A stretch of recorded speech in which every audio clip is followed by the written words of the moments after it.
Trump said publicly a few weeks ago that this may be the last national election that white people in America are able to win. Okay. And you talk about playing the race card. I don't know how it could be done any more bluntly than that to make a comment like that.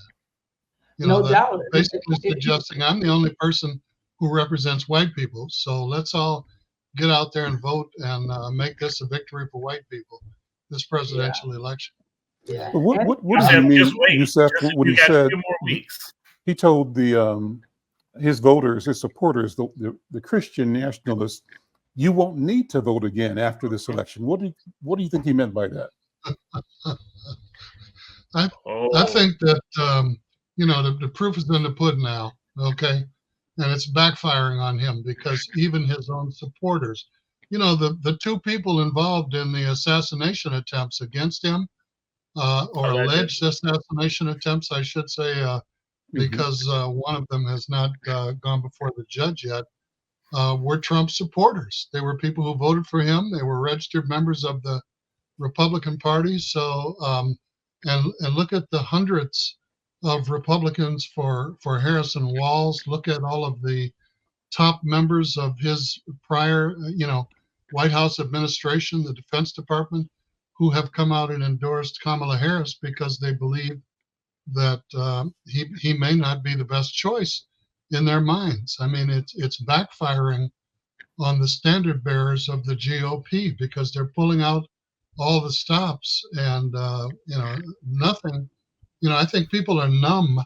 He told 74 lies in 45 minutes when he debated Biden, and then he continued that same winning streak when he debated and got that whooping from Kamala Harris.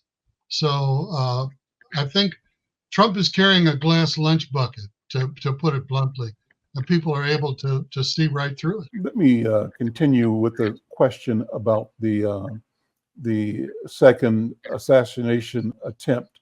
According to Associated Press article, I think it was from today or yesterday, I'm not sure, updated today at 7 in the morning.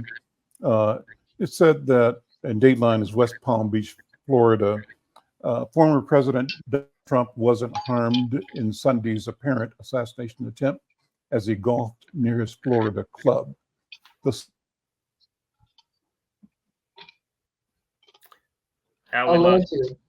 The alleged assassination attempt. I tend to think that maybe he was just having lunch,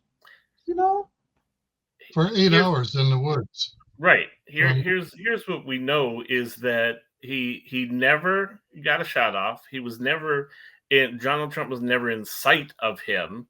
So and then he was fired on by the Secret Service, Jonathan. Right. But initially they said that he fired shots, and then they had to correct that it was the Secret Service that fired shots, and he lay in wait for 8 to 12 hours out there in the bushes. And I got to wonder why they didn't do a sweep of the bushes before they came around. And that's especially in the 8 to 12 hours beforehand, you'd think somebody would have done that. But it was the Secret Service agent on the hole ahead of where they were playing who saw him coming out of the trees with the rifle and going back in and coming out and going back in, and who set up the alarm. And they caught him traveling up, was it 95 that runs up the East Coast? A couple hours later, stopped at a gas station. And just driving, not speeding, just in traffic, just driving in the flow of traffic. Like he was going to church. Look at his background, okay? He was in Ukraine recruiting soldiers from the United States to go over there and fight the Russians. He wrote a letter of apology to the heads of Iran because Donald Trump refused to support the Iran peace deal. And he said that he apologized for voting for Donald Trump, and he could understand it if the Iranians wanted to assassinate him or Trump because of his support for him in the 2016 election. And then, Jonathan, what was the comment he made about Nikki Haley? He had switched his support from Trump 2016. He was advocating for a Haley Vivek Ramaswamy ticket. So 2020. Yeah. As much as this keeps being both of these, well, the one assassination attempt and the alleged assassination attempt, because again, nobody was shot. He never got a shot off. He was never in sight. I don't know if and he hasn't been charged with that. Both of these are Republicans. Both of these have issues with Donald Trump, which is clear, but this keeps being laid at the feet of the Democrats as if they're the ones that are causing this, and yet it's their own people. Yeah. Right. Mm-hmm. And the party really needs to take a look at what's happened to themselves. And I think some of them have left, and others have gone ahead and drunk the Kool-Aid and gone all the way in. And if I remember correctly, I think that Jim Jones, when he started losing popularity, had engineered an assassination attempt in order to garner sympathy. I am not saying that's what happened here.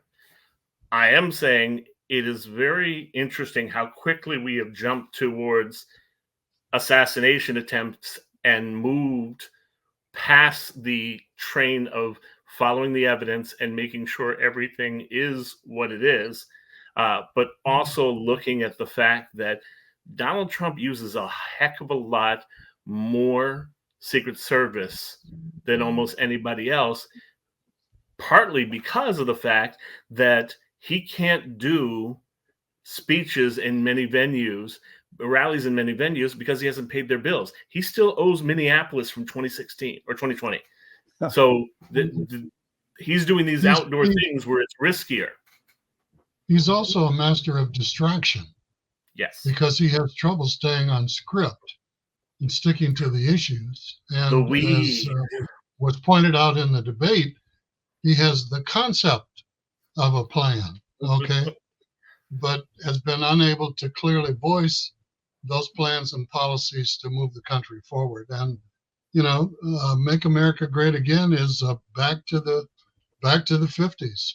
Make America White Again is what he would really like to do. And it is backfiring on him because people are seeing through the glass lunch bucket. He's just not able to hold his own with Kamala, period. And now they're attacking Tim Walz. The lies that are appearing on Facebook, the mischaracterizations and Vance leading up to the debate on the 10th with Walz just can't find enough mud and untruths and gossip and rumors to direct as a distraction in Tim Walz's point of view. And Walz, the horrible things that have been said about Gus Walz, about Tim's son. Okay. Yes. Just how low can you go? I mean, Michelle Delicious and Deborah Wilson said it's absolutely ridiculous how low a presidential nominee will go.